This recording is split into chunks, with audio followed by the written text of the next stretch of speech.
Hello and welcome, everyone, to the Seeker's Realm campaign. Huzzahs are in order. Welcome, everybody, to the show.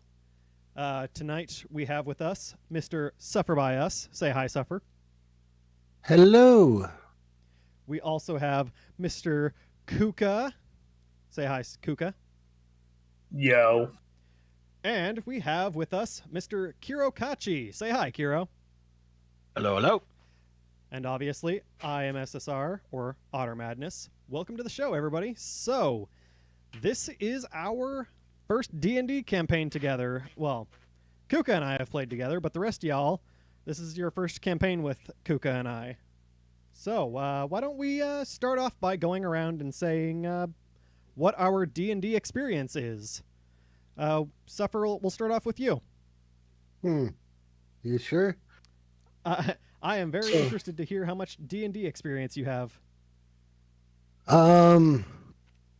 Dude, so you guys know that it's like a board game. It was called Dungeon. And it was like kind of like an intro to Dungeons and Dragons. I don't know if you're this old, like early 80s, man. I'm not that old. Yeah. I so do have that's what I started. So it's like you had a little map. So you're in a dungeon. You each have your little character that was like a little thing of cardboard you put in the stand, and then you'd have creatures and you'd roll dice to fight them and stuff. So that's how I got started when I was pretty young, and then got into basic Dungeons and Dragons, and then got into advanced Dungeons and Dragons. I actually played D&D like up through most of my 20s, and then it's been probably 15 years, 18 years since I played, but yeah, maybe 14, 15 years, something like that. But I played quite a few different campaigns. I used to devote a lot of time to it, and in something more recent, I've been telling you guys no for a year and a half now, and yet here we are. I mean, you told Kouka no for a year and a half. I asked like 2 times, and you were like, okay, fine. Well, I wanted to do the Call of Cthulhu, because I've never done that. But I just figured coming in here so we could all kind of get used to each other, you know what I mean, as far as this game goes. So when you do get that one figured out, we'll be good to go. Yeah, spoiler for the audience. I'm in the process of learning. My bad. Spoiler for the audience. It's fine. I'm in the process of learning the Call of Cthulhu rule set, and once we get that Call of Cthulhu 7e, and once that is all figured out, I'll probably do a side campaign, probably a one-shot or whatever for that, and see how we like it. And maybe if we like it enough, in between seasons of this show, we'll do a season or 2 of that show. So yeah, Call of Cthulhu. That should be fun. Anything else there, Mr. Suffer? No, I actually, once I committed to this, I was pretty excited about it, and I'm a little bummed that I didn't get all the stuff I wanted to get done thanks to work the last 2 weeks. So I do still need to get my backstory completely finished by next week when we start playing. Well, we're going to go over a little bit of people's backstories tonight, so there will be a little bit of that. But, I mean, backstories are always subject to change somewhat. It's kind of like you discover your character as you play, so I expect you guys to fully have a basic outline, and then maybe you retcon stuff later down the line or find different ways to fit certain stuff into your backstory. Yeah, that'll be good. Yeah, we can work with that. I expect an outline, but I don't expect you to know your character like the back of your hand after only, I gave you guys 2 weeks notice before we started this? Yeah. So, yeah, I don't expect you to have an entire character's life written out in 2 weeks. All right, Mr. Kouka, I kind of know your experience a little bit, but for the viewers, why don't you go ahead and lay it out for us? Never played it before. Okay, well, you're going to be my favorite person to bully. Just kidding. Been playing D&D for a long time now. I've DM'd. I've done everything. Most classes I've played. this time I'll be playing a new class they just added, so that'll be a lot of fun. But should be fun. I've been playing for a while, so I'm always happy to join one and play. Yeah, prior to this campaign, you were my DM, so Be nice. I was nice. you're welcome to start that campaign back up anytime. All right, well, Kiro, how about you? What is your D&D experience? Fresh, new experience, virgin. Oh, we're going to pop that cherry. Yeah. Yeah, buddy. Yeah, You I don't like know. new I don't know players. much about D&D, but I mean that's something I've always wanted to do. So here I is. It's a good time. Appreciate you guys having me. Yeah, no, not a problem. Lots of imagination, lots of fun and craziness and madness, and I mean, the name of the game is fun, and the limits is your imagination. I mean, within reason. All right. Well, now that we've gone around and gotten everybody's D&D experience, let's rerun around, and let's get a little bit of an introduction to everybody's characters. Let's start off with, let's go reverse order this time. Mr. KiroKatchi, let's hear about this character of yours. So my character is Siyo Silver. He is a halfling, roughly, I would say about 3 feet tall. Basically, like drawing a blank here. My backstory is basically when he was a child, he was adopted by a homeless man where my biological parents basically stepped away because they found out that I had a disability, Down syndrome, and during that time, I trained with a fellow ranger who taught me some tricks of the trade, and I found a panther cub. So at the time, I thought it was a kitten, but it turned out to be a panther. His name is named Kuro, Kuro, similar to Kiro. And I went out for an adventure. I found a encampment of fire giants, and basically the princess of the fire giants saw me, and I was so stunned that because I thought she was going to like eat me, kill me, but we ended up falling in love, got married, and the betrothal that she was wed to be basically murdered her, and then the king basically beheaded him, and I seek to venture further to get away from the grievance period and spread her ashes. Okay. Something like that. Nice. Still somewhat of a work in progress, but yeah. That is interesting. This is my first experience with a character who is differently abled.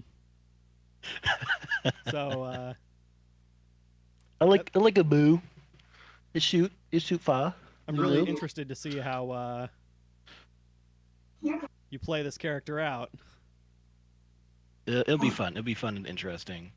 Also, I'm supposed to go over with you whether or not the faceless background would be okay, because I know that's not a standard background for D&D characters. Faceless. So when we get into the character creation section part of it, we'll have to go over that a little bit. But while everybody's rolling stats and whatnot. Okay. So we'll discuss it. You can ask Kouka, because he was bullying me a little bit earlier. I'm pretty lenient when it comes to stuff. I saw like that. Like I said, I'm fresh. I'm new, so I mean, I don't really know what to expect, what I'm able to do and what I'm not able to do. So Yeah. bear with me. I mean, it's basically just a game all about stepping into a different person's life. But somebody whose life is like more adventurous and generally more risk-takey. All right. So, Mr. Kouka, let's hear about this character of yours. I will be playing Kouka Brokenclaw. He is a Kenyu. A Kenyu is the best way to explain it is like a crow humanoid. He's a bird humanoid, but he looks more like a crow. He doesn't have wings or a voice. He lost his voice and wings from betraying his god, Gretz. So his race actually despises Gretz from taking that away from him. So he actually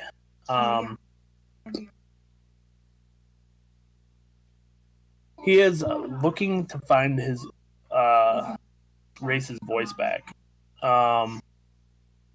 He already talked about how he hates the gods and higher beings. He usually travels by himself because he gets on people's nerves because what he does, instead of a voice, what he has is a mimic. He mimics whatever other people say.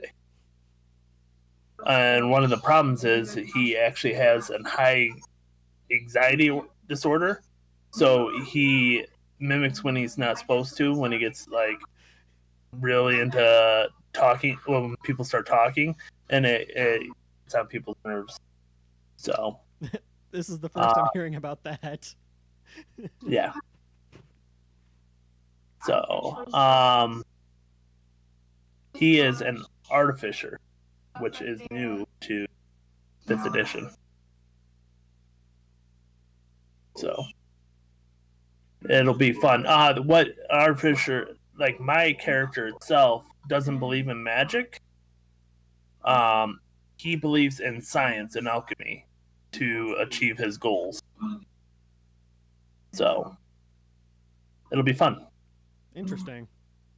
I'm looking forward to your interpretation of what your fellow comrades sound like when you mimic them. As I fully expect you to.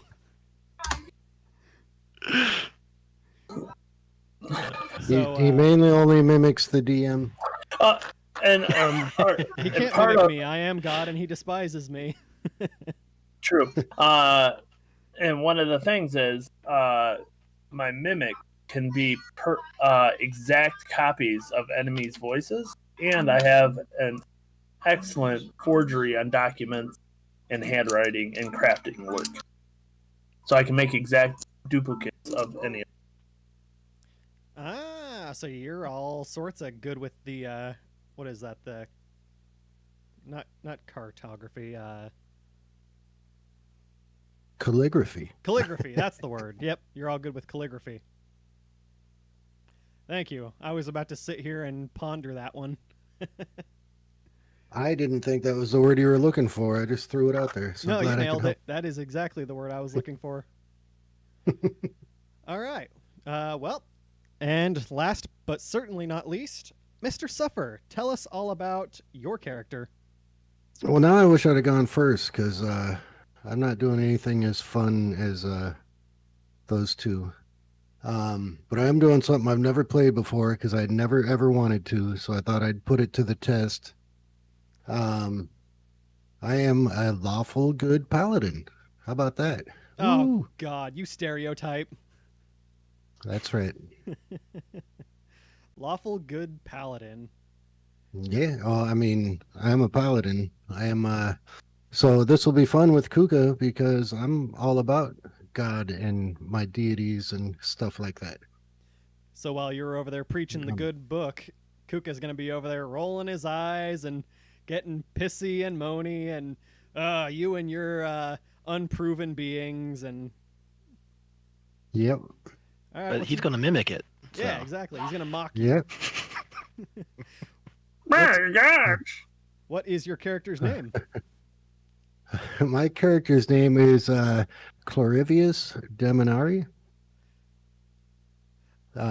His mother was Adelaide Demonary, who actually died during childbirth, so he is an only child. Father's name is Clorivious Demonary. he was a church pastor at the Church of the Righteous Gauntlet. How do you like that? That's pretty good. That's some All deep right. thinking right there. So, speaking of which, so my father mysteriously disappeared when I was 7 years old. So after that, I was taken in by the Church of the Righteous Gauntlet and taught the ways of the Paladin. Very Yeah. nice. And like I said, I haven't quite finished everything. But all these things have set up something that keeps him pretty haunted, related to my father's disappearance. Okay. So there is that. So, that is interesting. Yeah. You said you still have some time you want to put into your backstory? I do. I have a little bit of it done. So Okay. So, for each of you, what is it? Here's something to think about. What is it that your character wants to achieve most? It sounds like some of you have already established that. And what is it that you personally want for your character most? And they can be different. Say, for example, Kouka. His character wants to discover or regain their characters' voices for the whole race. Versus Kouka's goal for the character, which could be to, say, slay Tiamat or slay a god or become wealthy and own an entire kingdom or any number of things. Heck, your goal could be just owning a bakery, but what is it that your character wants most, and what do you want for your character most? Because it's a role-playing game. You and your character are essentially the same person, but you have knowledge that your character does not. You have aspirations that your character does not. They haven't discovered these things yet.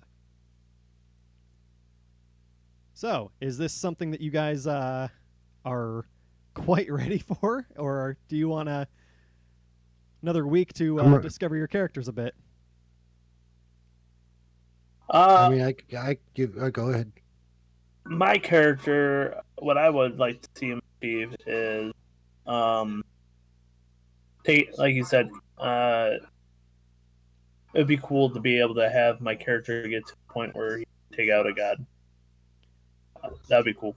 Or take out a god or a higher being, because that's his achievement in life, is to get rid of it with science and alchemy, because he despises them. So Gotcha. All right, Kiro or Suffer, which one of you wanted to go next? Suffer can go. I'm kind of getting I can ideas go? here. All right, All right, Suffer. so- what do you so, want for your character, and what does your character want in life? My character, he, pardon me, edit that out. So my character, basically, I mean, the driving force of everything right now is, he wants to figure out exactly what happened to his father with the disappearance and all that stuff. And he needs to get stronger to be able to go where his father was when he disappeared. Or, I don't know if he disappeared or died. We don't know. We assume he's dead.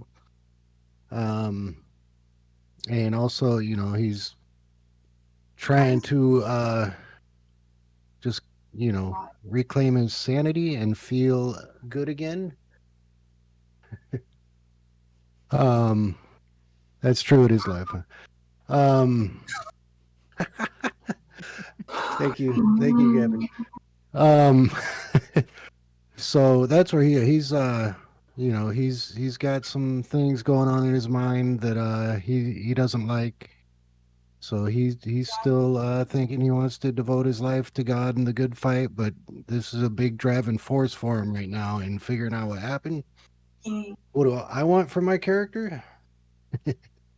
I want him to I want him to explore that darkness. I want him to get strong as fuck, and I kind of want to let that shit take over. Okay. Okay. I don't have any big, huge goals. Everything right now is pretty immediate. Would you say Clorivious kind of lives in the moment and doesn't really waste time worrying about the future? Oh, definitely. Fair enough. And what about you, Mr. Kiro? My character is still learning about himself. After losing, his wife, he's just kind of seeking solace, sense of purpose. He's never been accepted among his own community. People have always taken advantage of him in a way, so he just kind of wants to, I would say, like, discover himself to become more powerful, to possibly create a own kingdom for himself or people like him that will be accepted by all the other races and all the other creatures and stuff like that. For right now. Okay, that's fine. If you want to bring the world together in a hippie circle of unity, that's cool. World peace. Spread peace and love for all. That's actually a pretty good objective, especially in a war-torn world such as the one that you guys are about to delve into. Yeah. Well, you didn't say anything about that. Oh, there's plenty of that, but we'll get to that. Feet. We'll get to that. Getting cold feet. Yeah, right? Here's your last chance to run. And I do apologize. Like, I really thought that I had 10 or 11 more nights than I did to get my story finished up. Nah, dude, you're good. It's D&D is one of those things where your character will kind of develop as we go. Like, your character will make decisions, and the best thing about D&D is it's a role play experience. You play your character as though you were that character, and if your character makes a decision that results in something traumatic or results in something that they wouldn't otherwise do or something that aligns perfectly with their views, you play into that and use that to create your character and shape them and mold them and make them exactly what you want. So Yeah, Suffer.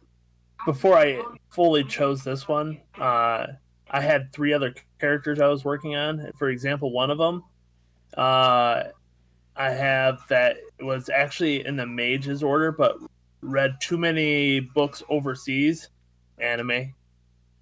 So they kicked him out of the mage's order because every time he used a spell, he would be like, fire jutsu, and he would shoot a fireball out.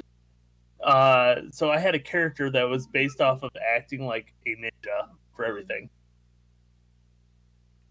So you just make up the character as it goes. Yep. And I'm also really glad you didn't decide to bring a weeb into the game. He is a Oh, weeb. it's still available if I die. Yeah, well, I'll kill them quick too. They overdosed on hentai. Minute an octopus monster or something.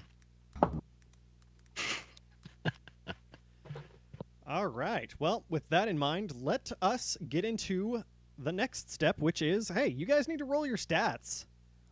So what we're going to do with this is you can roll digitally or you can roll physically. It doesn't matter to me.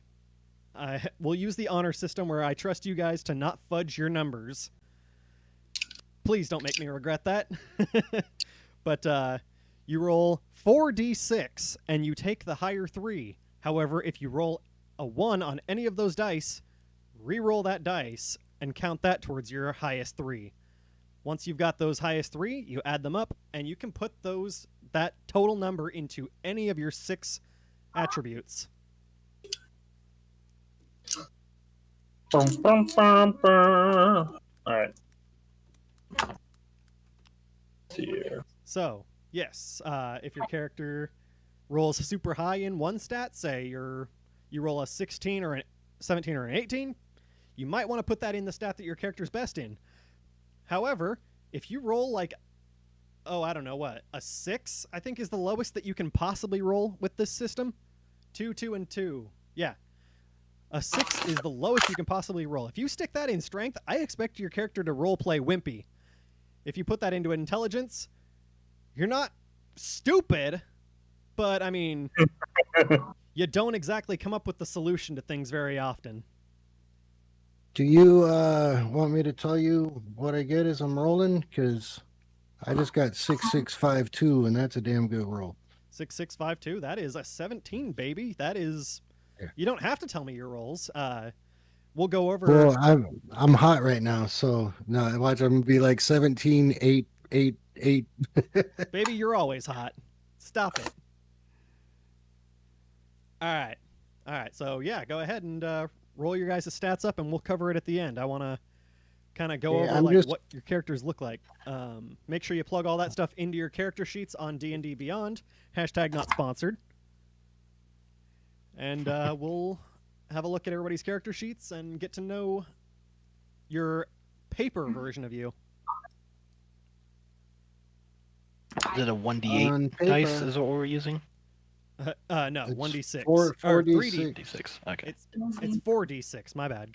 Goodness gracious. It's 4d6, but you take the highest 3 and after you re-roll ones. Because I like my players to be somewhat higher strength than normal, and I don't want you guys getting stuck with, oh, I don't know, like, technically with that system, the highest you could get on a stat is like 3 if you rolled 4 ones. Oof. Which I'm not making anybody do. Okay. And I think D&D Beyond takes care of all of the modifier math, so that'll be done for you guys. Yeah, it does. Pretty nice. Yeah. I just add them all up, the 3? Yep, you add the 3 up, and then whatever the total is, you can put that into any stat you want.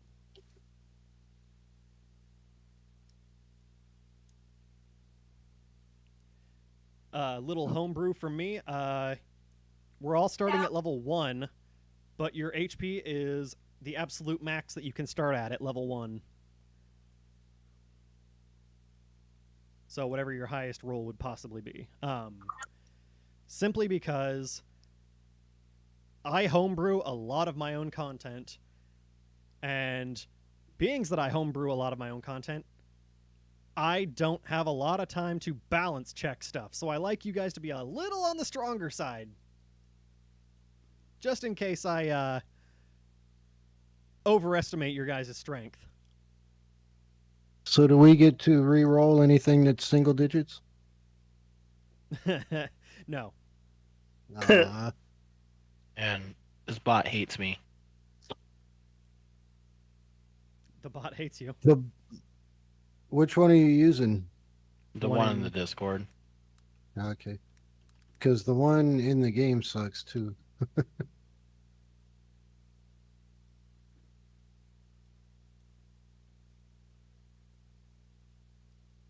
While you guys roll those up real quick, I will BRB.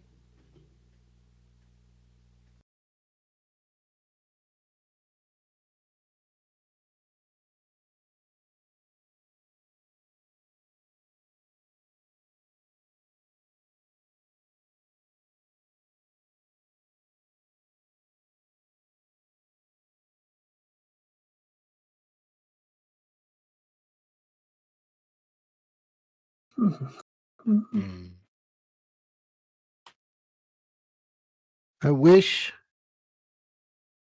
Dandy, gravy. I wish that we could roll the 20-sided die. Got my purple set. Got this set. I got this set. Got my green set.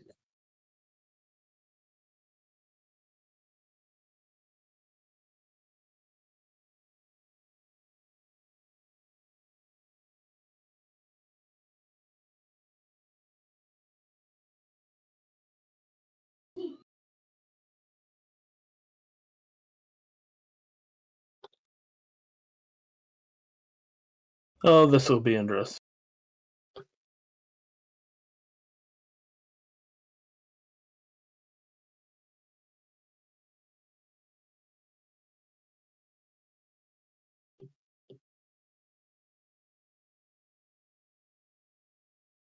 Gravy. Wish you were here so you could play too, bud. You'd Hmm. be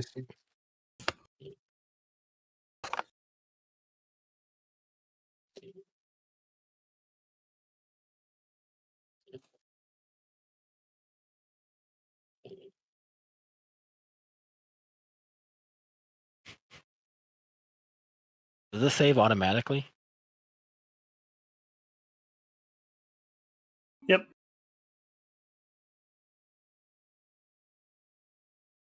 Hmm.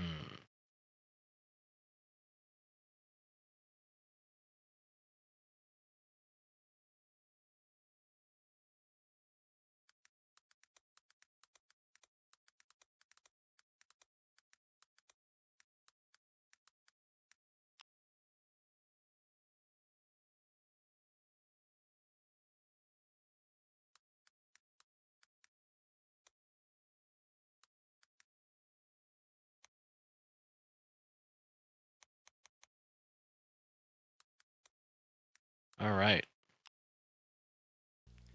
You all rolled up? Yep. I am at least. Alrighty. Suffer, you still going? Nah. I rolled a second set just to see the difference. Oh, I was I just see. messing around. I completely understand. So, You got to make sure you have the right dice for the job. Well, so my first roll was 17, 13, 11, 14, 9, 15. My second set was 15, 17, 15, 15, 14, 14. That was hot. Damn. No shit. I think you're cheating. You better roll in the bot. So anyway, but I was going to go with that first set. I just was wondering. All right. So, Kiro, we'll start with you. What is your class and what do your stats look like? So Ranger strength is 13, dexterity 14, constitution 10, intelligence 12, wisdom 10, charisma 12. Okay. Not bad. Not bad at all. And did you Could be worse. Did you say your class? Ranger. Ranger. Okay. Mr. Kouka, class and stats. Hit me, baby.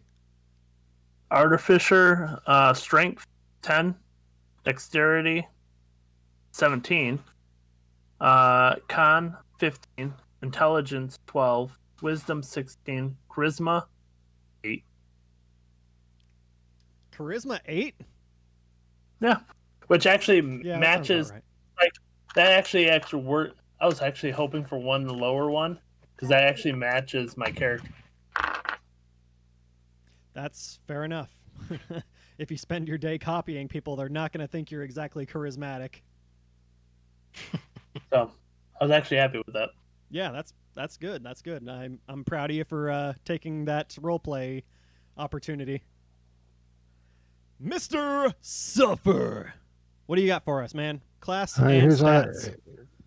class is Paladin.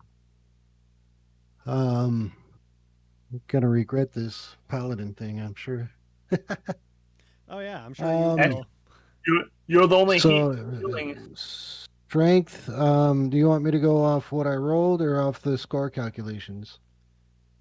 Go off of what your final result is. So the score calculations. Oh shit! All right, so we've got here. Strength is 18. So I'm human, by the way. So there's a +1 bonus on that.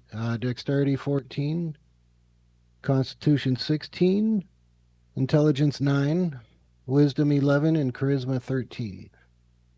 Okay, nice.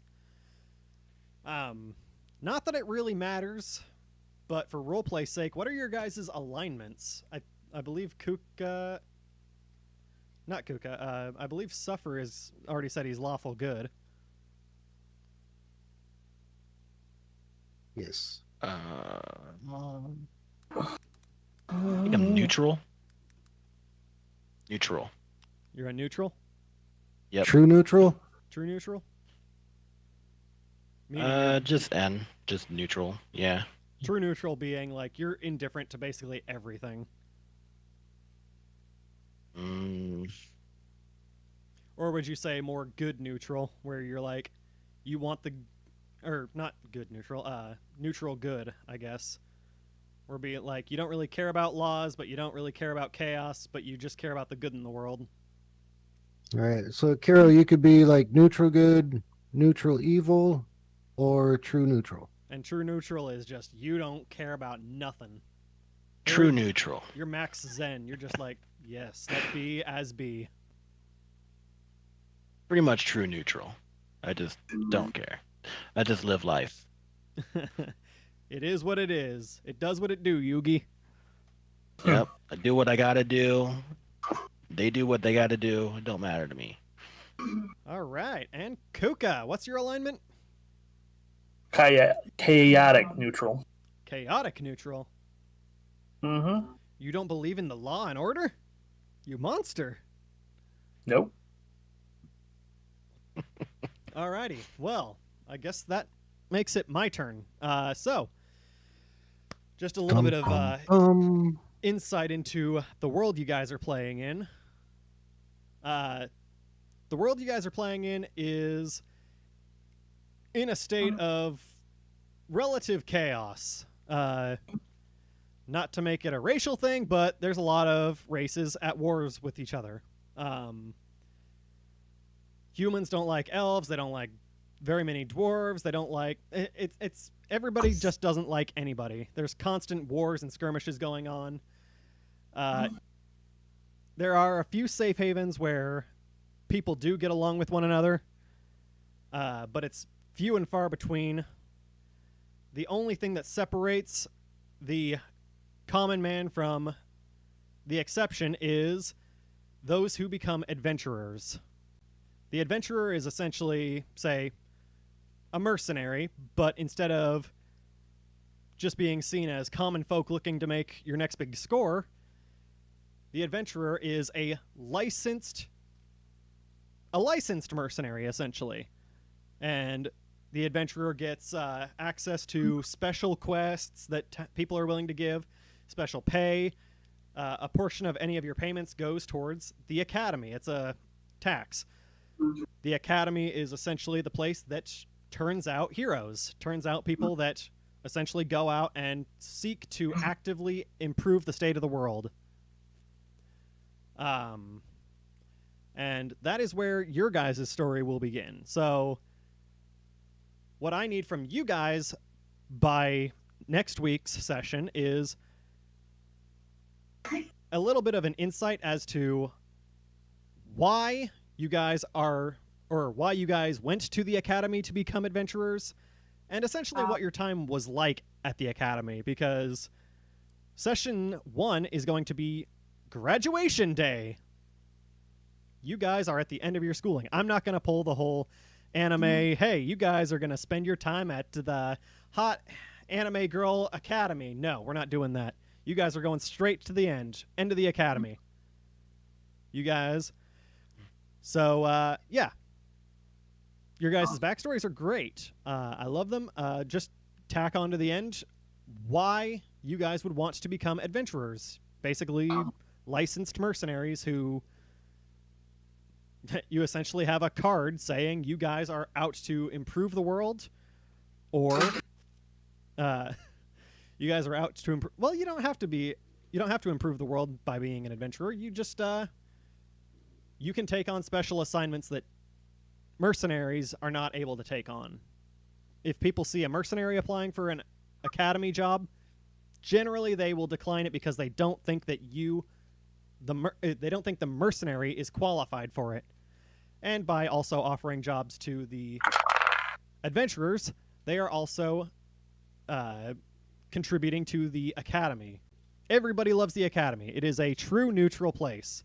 They teach people of all races, all walks of life, how to become adventurers. And that is where you guys will be starting. So, any questions about anything before we move on? It's going to be fun. No question. Sounds good to me. Okay. Can I roll my 100-sided die on attack and saving throws? You can, but if you roll anything less than exactly a 100, you're dead. Okay, bet. Because my 100-sided die is just a piece of paper with 100 written on each side. See, that in that case, it's not a die, it's a 100 die. You die 100 times. But there's ink stains all over it. It's like it was dyed. Oh, Jesus. you'll be dyed. They'll dye you blue, and then they'll kill you 100 times. Only 100? Yes. After the 100th time, you get to come back, but only for 1d10 turns. SSR was a merciful god. Do we need all 7 Dragon Balls? You do. Actually, while we're talking about it, Actually, yes. So I do have a couple notes to mention. This might be complete gibberish to Suffer and Kiro, but Kouka will understand this, and this is information for everybody to have. When you buy a potion, generally you will roll to see how many hit points it restores. In my campaign, health potions restore the maximum amount possible. There is no rolling for it. I don't like the idea of a potion healing you various amounts. A potion should heal you however much it heals you. In this case, the max it can. So I think a regular potion is 2d4 plus 2. So in that case, that potion would heal you for 10. As far as if you roll a nat 20 and get a crit on your attacks, you will still roll for your damage, but whatever you roll will be tacked on to max damage. So if your bow or sword or whatever would deal 1d8, you'll roll that 1d8, and then whatever your result is, you will add that to 8. So crits are going to hit relatively hard. It's not double damage like some people do, but it's full damage plus a roll. Quick question. Quick answer. Say like you've got, a strength modifier of +2. So your 1d8 damage, that max damage, would that be 10? And then say you roll a 5, would it just be the 5 added on, or would you get that strength modifier again with 7?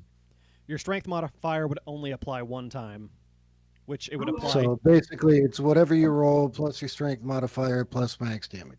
Yes. Bam. Okay. I was just curious. As fun as it would be, I can't allow you guys to apply that twice. Your modifiers would get ridiculous, especially when you get to 20 strength, Mr. Suffer, and you apply +5 twice. Mm-hmm. That would get a little broken. Why? I'll let you think about that one. Why? And why? Now, I have a question for you guys on how you want to do something. As far as death saving throws, Kouka, you know what these are. Do you, Suffer, and Kiro know what these are? Death saving throws. I do not. Is that whether you're going to die or be unconscious? Yes. Well, no. No. No. Okay. When you drop to 0 hit points, you don't die immediately unless some other circumstance takes effect. But when you hit 0, you essentially fall unconscious. And then every time it's your turn, you'll roll a d20. If you roll 10 or less, you get -1 point. If you get 11 through 20, you get +1 point. When you get 3 plus points or 3 minus points, that determines what happens to you. If you get 3 plus points, your character is back up at 1 health point. If you get 3 negative points, you dead. Okay. Now, the question is, do you guys want to roll those, or do you want me to roll them for you and keep them secret until we've done all your rolls?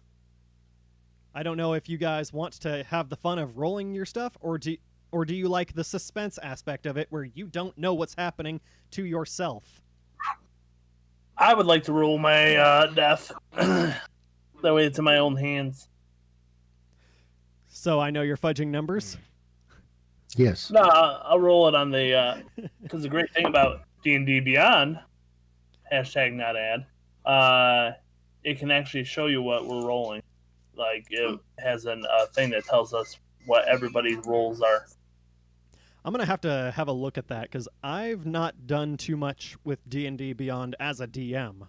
I never really got into this part of it, but my experience as a DM is, I mean, I've played this games for like 15 years, but I've only been DMing for, I want to say, like, well, I haven't DM'd in a few years, but I did have a 2-year-long campaign going where we were playing every single week. And that campaign died out due to schedule conflicts and all the normal stuff. But this campaign is essentially taking place in that world, although I'm changing some stuff to make it unique to you guys. Aren't I just the sweetest? Heck yeah.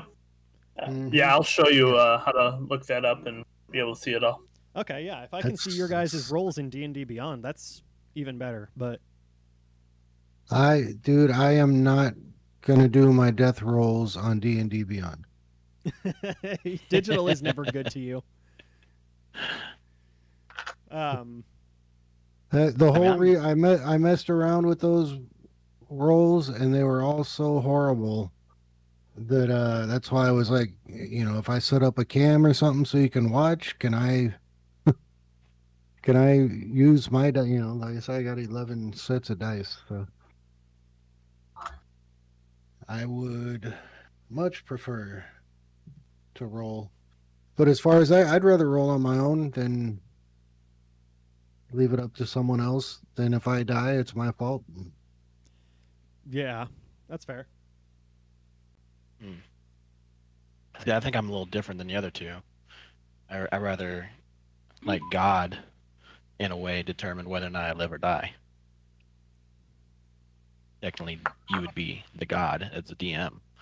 So, I mean, that's the idea. that's but, just me, though. That's just me, though. Yeah, no, I agree. I'm okay with you guys being able to roll your own stuff. I'm simply asking just because I don't know what your guys' preference is. I mean, I understand wanting to see your own rolls. I like to see my own rolls. I also understand the intrigue of being like, I have no idea what's happening to me. I'm laying here bleeding out, and someone else knows everything, and I know nothing. And I will find out in possibly 3 rolls which it is. Yeah, it could be a lot like a deuce in tennis, like this one gets a point. All right, now this one gets a point. I mean, you could constantly go back and forth for the whole battle and pretty much stay right at 0. So, yeah. So, I mean, that's fine. You guys are more than welcome to roll your own stuff.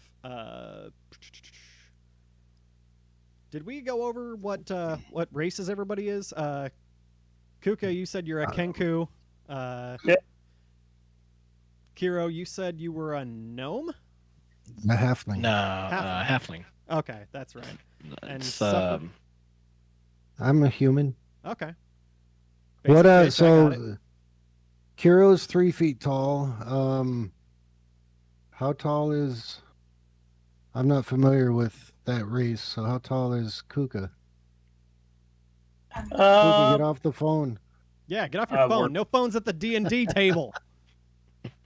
I'm about 5 foot, Uh, but I'm 19 years old. For a Kinku, that's like actually a little bit older. I am Are we also talking 19 like cat years ears or old. dog ears?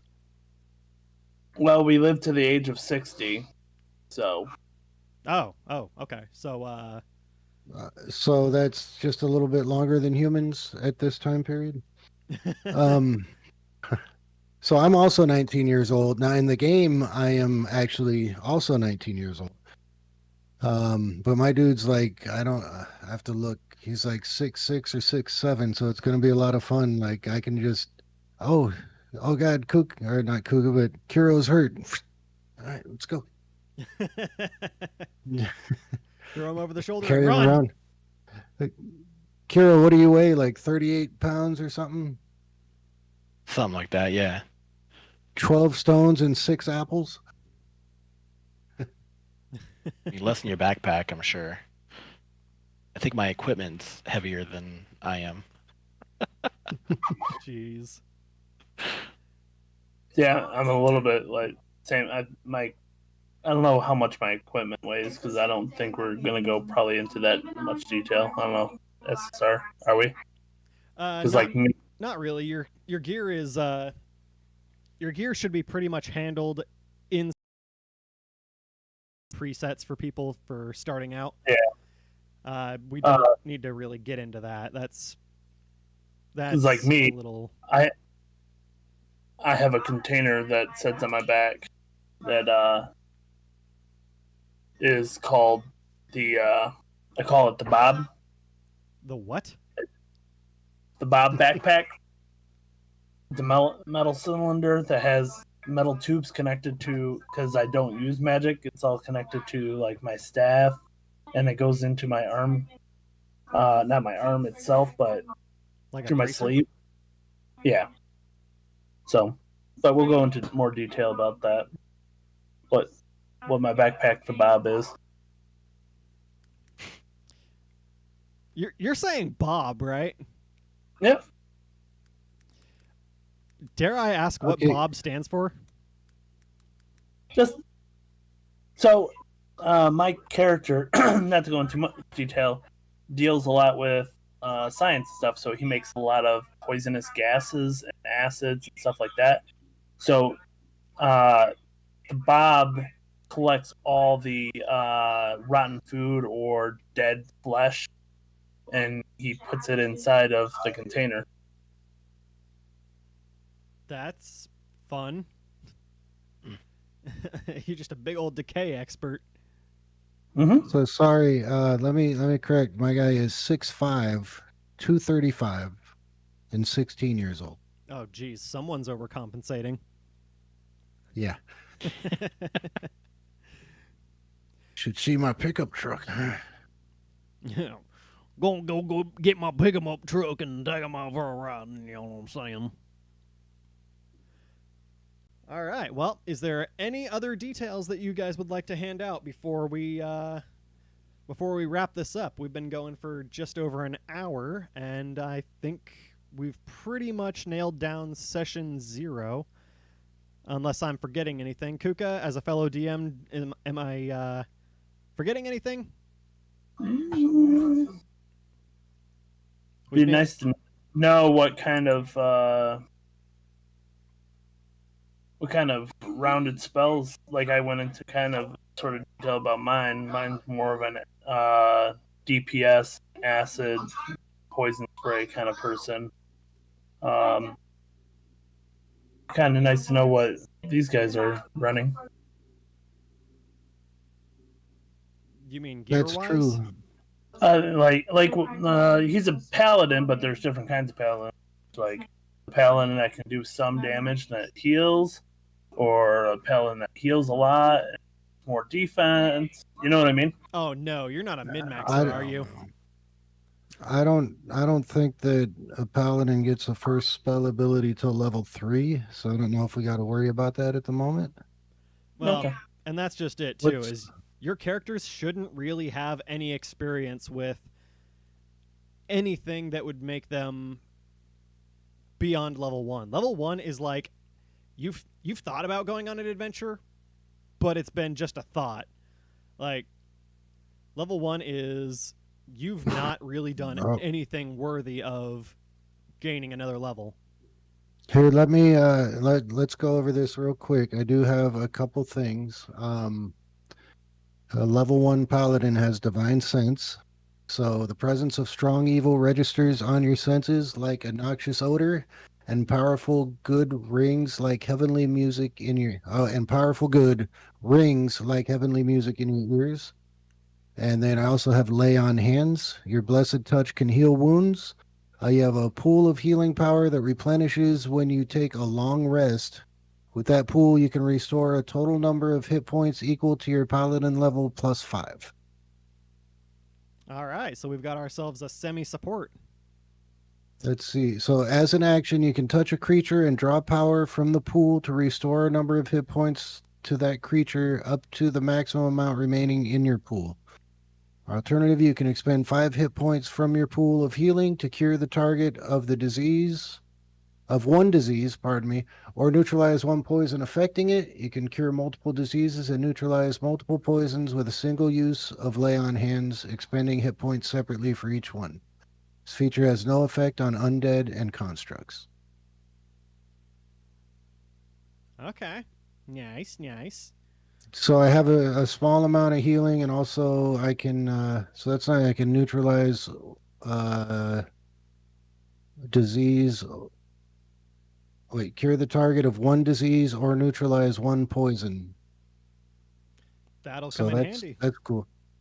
But I do believe that, I don't know, like it doesn't, it says after a long rest. So I don't know if that's only once per day because it talks about a hit point pool. So that's something I'll need to figure out.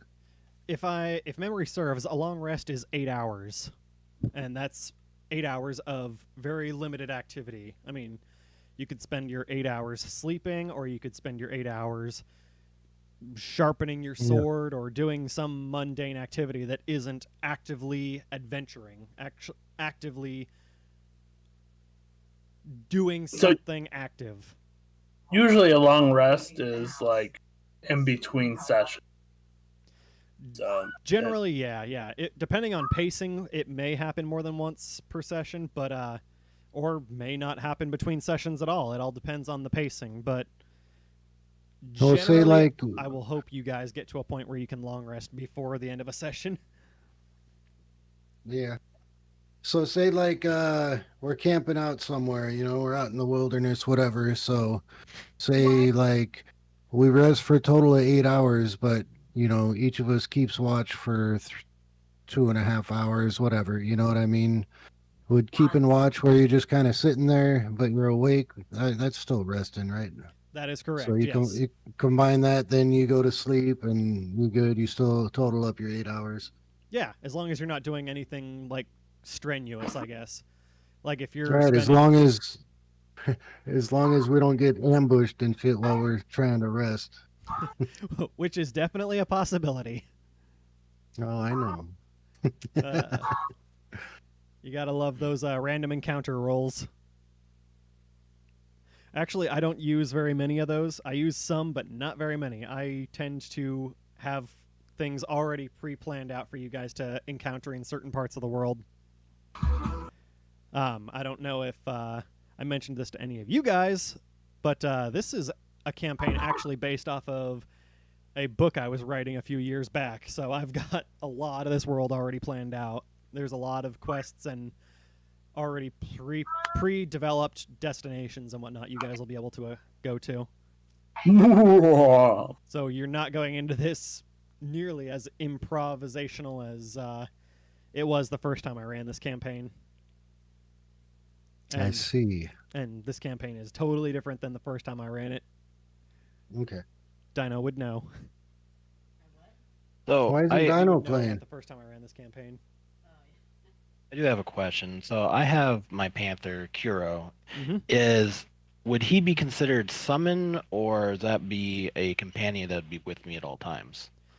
So I will let you decide on that. If you want a companion that you can summon at any point in time and lasts 1 hour and can take on several different types of shapes, like the spell that you use to summon your companion allows you to summon a air, water, or land type companion in several different types of forms.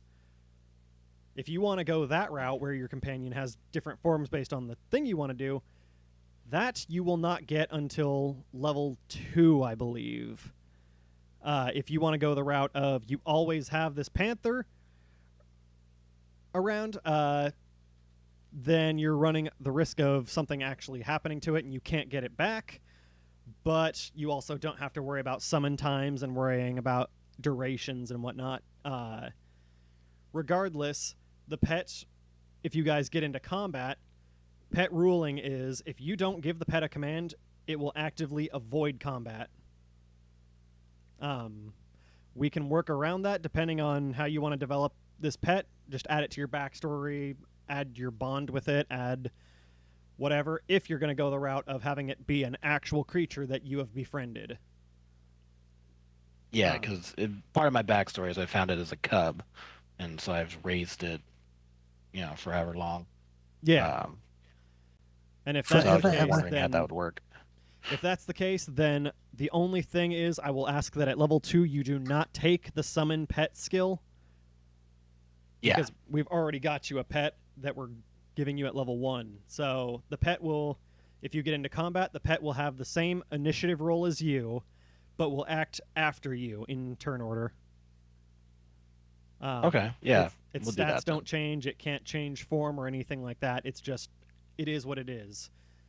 You'll want to keep it alive. It will have death saving throws if it happens to go below its stuff.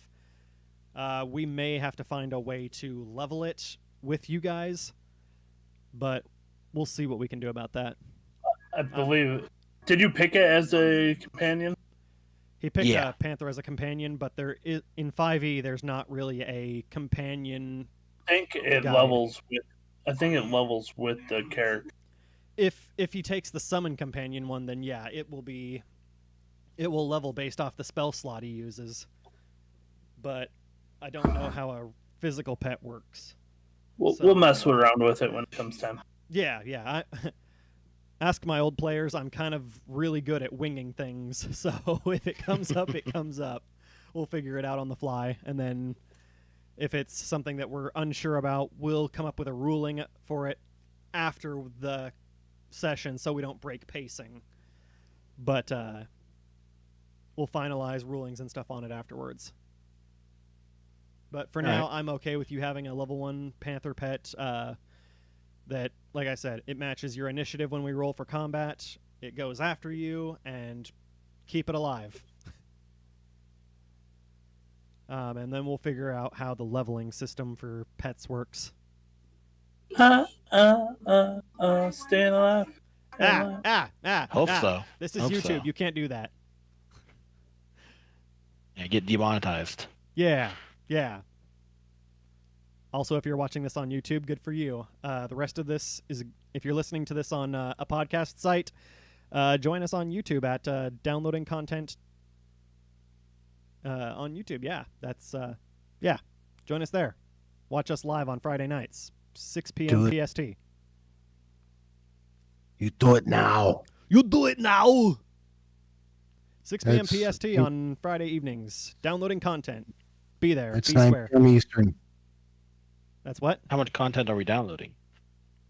All of it. The entire internet's worth.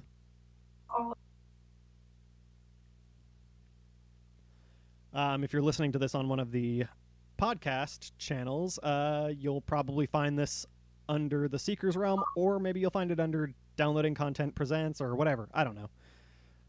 We'll get there once we've got this all rendered down and whatnot. Yeah. So anything else, guys, before we start wrapping this up? Well, you see, what had happened was Oh, well, you see, what happened was, I stubbed my toe. This should be interesting. That's all I'm going to say. It'll be I fantastic. like the layout, man. It looks nice. Yeah, I like thanks. the layout. Thanks. I spent literally all last night working on it. Sweet. Literally. Literally. It even took me Literally. It even took me like a whole 2 hours to figure out how to make the planet orbit in the middle. Da, da, da. And I assume that's Kouka saying, I already knew how to do that. Suck it. I don't know what you're talking about. Yeah, you never do. Layers. Layers and layers. Nope. Surprisingly, no. No? No layers? Nope. Not this time. All right. Well, if that is everything, then let's right. do our our session 0 sign-offs. Everybody, Kiro, would you like to tell people where they can find you when you're not being part of the podcast? You can find me on Twitter at KiroKatchi handle, or on Twitch handle KiroKatchi. Yeah, it's pretty much the 2 places you guys can find me. Mr. Kouka. You can find me over at Kouka84 on Twitch. I'm actually probably this week going to be drawing my character out parts of it. We'll see how it goes. Nice. Be there or be square, or both. Who knows? Mhm. And Mr. Supherbyus. Where can people find you? All right. Hey, everyone. Thanks for hanging out. I am Supherbyus. That's Supherbyus. You can follow me twitch.tv/ or twitter.com/Supherbyus. That's a long URL. You're welcome. And everybody, I am SSR, otherwise known as OtterMadness. You can find me on Twitter at OtterMadnessDLC, or you can find me on Twitch on Tuesdays where we stream some Epic 7 at twitch.tv/OtterMadness_DLC. If you're listening to this on YouTube, then you don't really need to know where to find us here, but it is youtube.com/downloading content. And if you're listening to this on one of the many podcast sites, thank you for finding us, and we appreciate your listen. Alrighty. Everybody, we will see you next week for Session 1. Peace Bye-bye. out! Have a good one.